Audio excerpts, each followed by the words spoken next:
Selamat pagi. Kali ini kita ketemu melalui video yang sebenarnya sudah direkam jauh-jauh hari. Kalau nggak salah ini video waktu kita mau balik nama motor ini, motor Satria ini. Jadi itu bulan Agustus, kalau nggak salah hari Senin. Karena kita berangkat bertiga bareng-bareng sama Mbak Nisa yang selalu libur hari Senin. Nah berhubung waktu itu saya sedang kurang fit, jadi ya sambil motoran saya diem aja. Alhasil saya rekam aja suaranya di sini ya. Nah sebelum kita ngobrolin topik utama yang kayaknya cukup kontroversial ya, judulnya itu loh, Muncratan Misterius ya kan. Tapi kita ngobrolin dulu yang lain tentang perjalanan kala itu. Nah rencananya hari itu kita ambil berkas dulu di samsat tempat motor ini lahir di Tulungagung, terus putar balik ke kota untuk melanjutkan proses balik nama. Tapi ya apa daya, konsensus berkata lain. Jadi bukannya kita ke samsat kota balik nama lagi ya kan, ternyata kita harus beralih kunjung-kunjung ke rumah teman-temannya Mbak Nisa, ke rumah mantan penghuni kos lebih tepatnya. Mereka namanya bukan Mbak sih, udah Bu ya, Bu Nila dan Bu Mirsa. Nah pertama kita mampir ke rumah Mbak Nisa. Di situ kita ketemu sama kakaknya yang kebetulan anggaplah lagi liburan. Terus ada ayahnya dan neneknya juga pamannya. Nah, dua hal yang paling berkesan di rumah Mbak Nisa ini adalah jagung grontol dan seekor burung perkutut yang katanya sudah belasan tahun umurnya. Usah rehat setelah hunting kangkung, jadi kita sempat ambil kangkung berempat, Mbak Nisa, saya, boncengan sama ayah Mbak Nisa. Itu kita ambil kangkung fresh dari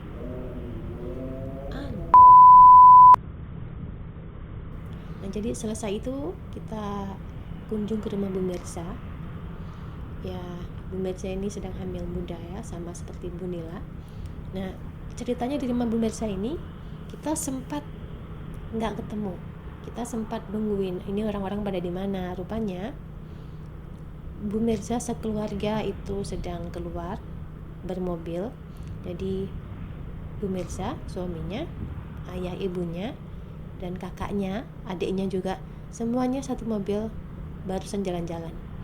Nah jadi setelah kita nyerah nungguin, kita udah di jalan, rupanya Mbak Nisa ditelepon sama Bu Mirza, dia udah sampai rumah. Akhirnya kita balik lagi ke rumah Bu Mirza. Di situ yang menarik itu ada seekor sapi yang cantik sekali. Cantiknya itu badannya bersih, hidungnya pink, terus dia juga punya anak yang saat itu sedang bersantai-santai di pojokan gitu aja. Nah kita pulang dari situ, padahal cuman bertamu doang ya. Pulang dari situ kita dibawain bawang merah, dibawain tembakau buat titipan buat ayah Mbak Nisa. Bawain apa lagi ya? Itu doang sih kayaknya, lupa saya. Nah malamnya, kalau nggak salah ingat, sebelum ke rumah Bu Nila, kita balik dulu ke rumah Mbak Nisa. Kita beli sayur sama sate kambing kalau nggak salah. Kita makan malam dulu. Setelah itu baru meluncur ke rumah Bu Nila. Sayangnya dari rumah Bu Nila ini kita nggak ketemu sama Bu Nila, soalnya Bu Nila sedang di kota.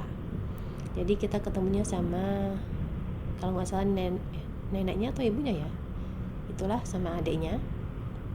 Terus pulang tetap kita dibawain apa itu kemarin, keripik pisang. Baiklah, saatnya kita bahas tentang muncratan misterius. Kalau dipikir-pikir memang ini motor aneh. Sejak awal pakai, sering banget bikin orang gak nyaman. Anggaplah dari 5 kali berkendara, 3 kali terjadi insiden kecil-kecilan. Padahal saya bawa motor itu slow loh. Apalagi baru bisa ngopling kan.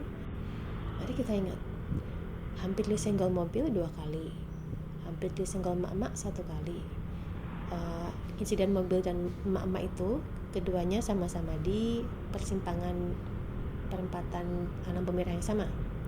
Terus kecipratan genangan air sekali padahal sedang diem gitu ya. Terus terakhir perjalanan ke Samsat Tulungagung ini.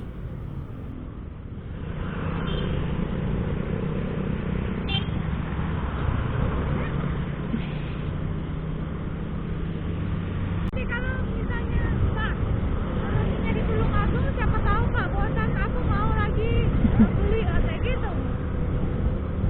Secara statistik tentu Jano lebih banyak kejadian, berhubung dia juga yang lebih sering dipakai ya kan. Itu pun karena ada kalanya saya merasa nggak serak sama sekali nyetir motor ini. Oh iya, ceritanya ya tentang penceratan tadi. Jadi tiba-tiba ada cairan keluar dalam tanda kutip di sebelah kanan motor. Tepatnya tanggal 9 bulan 9. Nah, kenapa saya tahu tanggal 9 bulan 9? Ya karena ada fotonya. Nah, di situ cairan itu dia berhubung dia juga netes di bawah blok mesin dan tutup filter oli. Saya pikir mungkin ini oli gitu kan.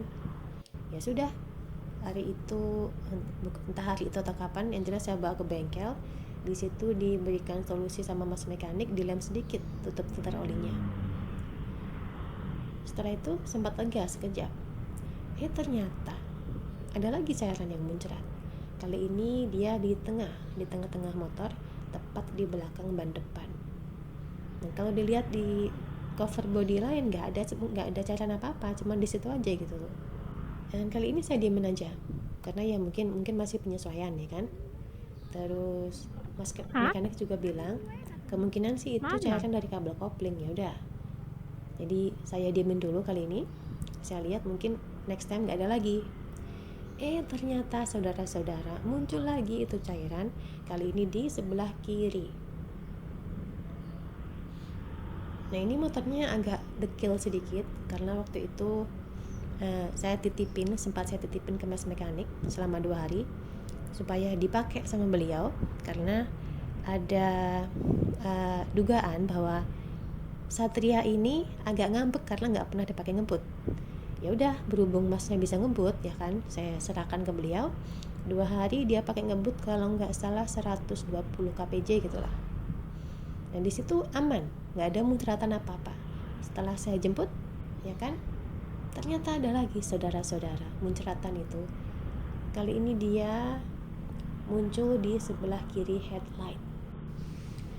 Nah, di situ saya putuskan, saya bawa aja nih motor ke bengkel, saya bikin dia nginep di situ. Jadilah Senin 25 Oktober bareng Mbak Nisa yang mau ganti kampas rem dan ban belakang, si Jamal, julukan Pak Mekanik ya, Pak Indi.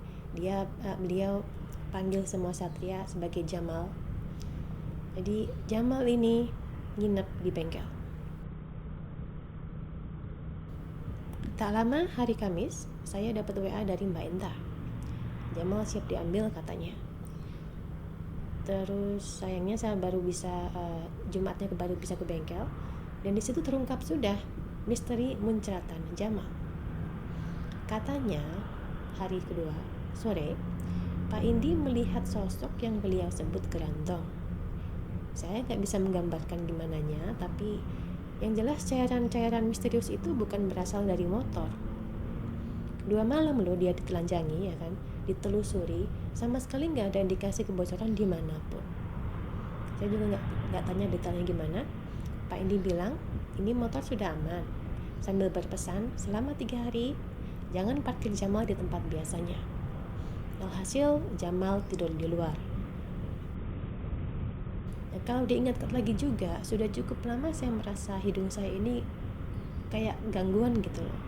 Sempat saya mikir juga apakah ini gejala long covid, tapi orang-orang di sekitar saya nggak ada yang sakit.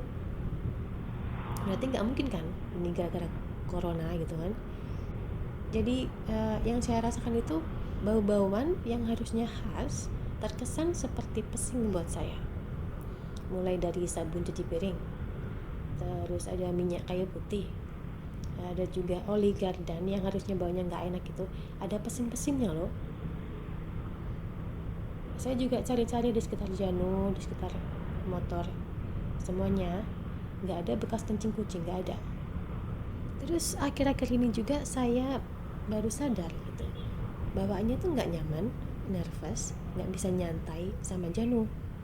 Jadi selesai motoran nyantai pun, mau Jamal mau Janu, rasanya itu saya deg-degan banget. Padahal santai kan, gimana bisa deg-degan kayak baru sini kejar-kejar orang gitu loh. Nah kebetulan Boncengar punya temen yang paham, dan dari beliau kita dapat resep mandi bunga buat motor.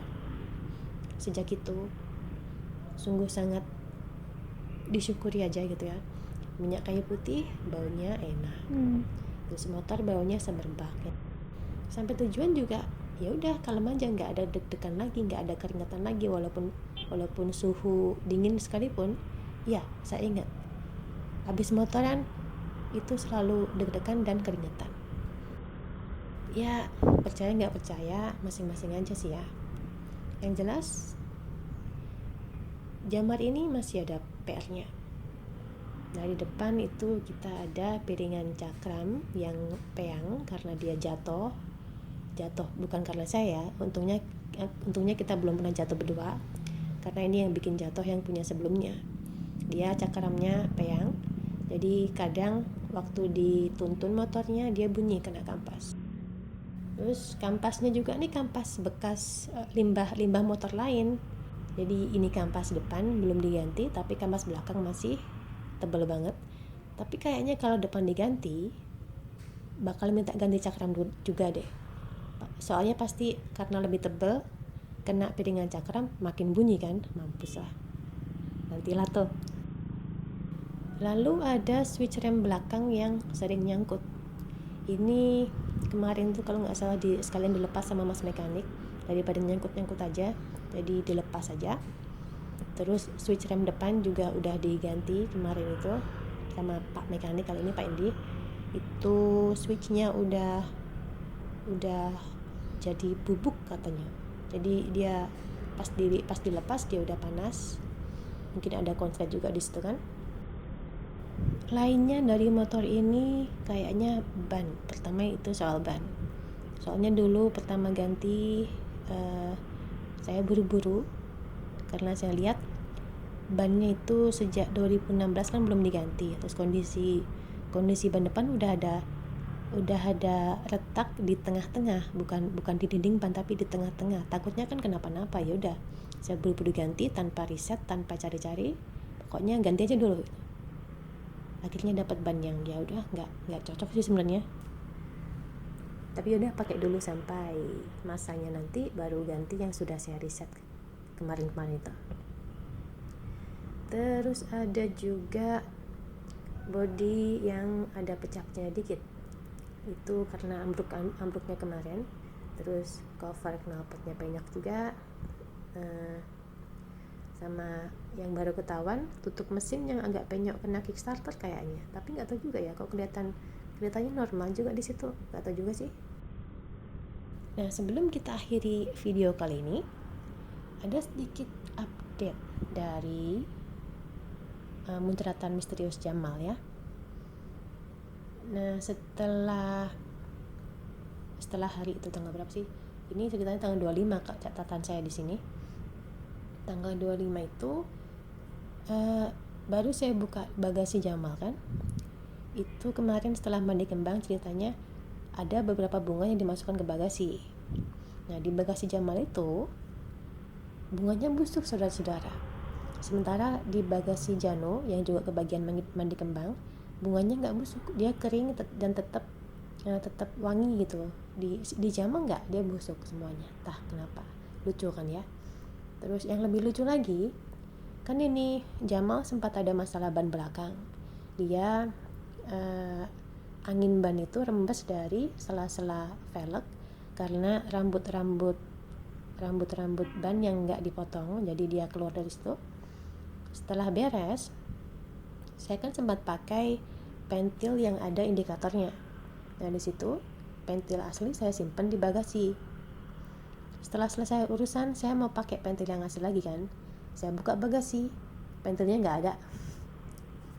Lucu kan?